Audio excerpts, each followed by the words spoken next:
bir saqqızın yaratdığı qalmaqal iddialara görə müəllimin sinif otağında verdiyi cəza 8-ci sinif şagirdinin həyatını dəyişib. Müəllim şagirdin saçına saqqız yapışdırıb, nəticədə məktəbli artıq 3 aya yaxındır tədrisdən uzaq qalıb. İddialar nə dərəcədə əsaslıdır? Şagird nə üçün 3 ayda məktəbə getmir? Sualların cavabı sujetdə.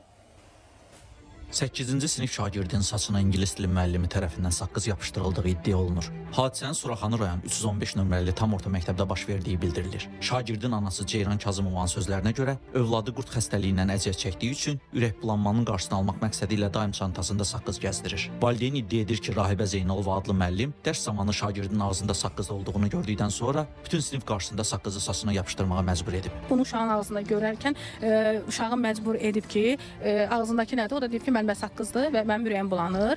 Deyib ki, çıxart, yapışdır başı var. Uşaq da götürüb saqqızı normal şəkildə elə-belə yapışdırıb.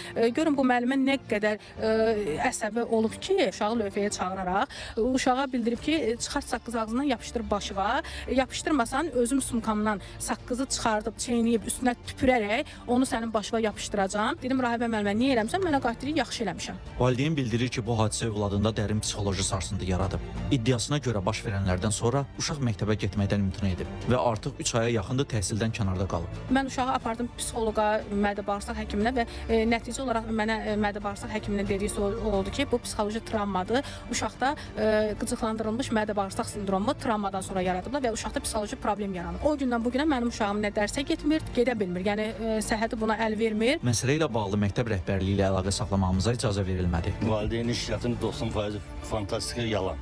Niyə? Həyatın sizə fikir verirəm bu qadın, hamısını yalan. Səbəb? Yəni siz həmin vaxt orada olmusunuz yoxsa? Olmamışam, mən buranın axranıyam, uşaqlar şurutdur. Daha sonra məktəb rəhbərliyinin bir əməkdaşı yaxınlaşaraq bildirdi ki, direktor səhhəti ilə bağlı əməliyyat olunub. Məsələ ilə bağlı isə aidiyyatı qurumlar tərəfindən araşdırmalara başlanılıb. Hal-hazırda hüquq mühafizə orqanları araşdırma aparıb və bununla bağlı Təhsil Nazirliyinin əməkdaşları hal-hazırda uşaqların müdafiəsi üzrə idarənin əməkdaşları, psixoloqları bizim məktəbdədir. Bununla bağlı araşdırma gedir. Bakı Şəhər Təhsil İdarəsindən isə bildirildi ki, valideynin hüquq mühafizə orqanlarına müraciəti əsasında aparılan araşdırma nəticəsində iddianın əsassız olduğu müəyyən edilib və bununla bağlı rəsmi qərar qəbul olunub. Həmçinin məktəb daxili araşdırma aparılıb. Müəllim, valideyn və şagirdə uyğun tövsiyələr verilib. Eləcə də məsələ ilə bağlı Elm və Təhsil Nazirliyinin Uşaq Müdafiəsi İdarəsi və Bakı Şəhər üzrə Təhsil İdarəsi tərəfindən araşdırma aparılır. Əkbər Əlzadə, Samir Gülməmmədov, Rüstəm Rüstəmov, ATV Xəbər.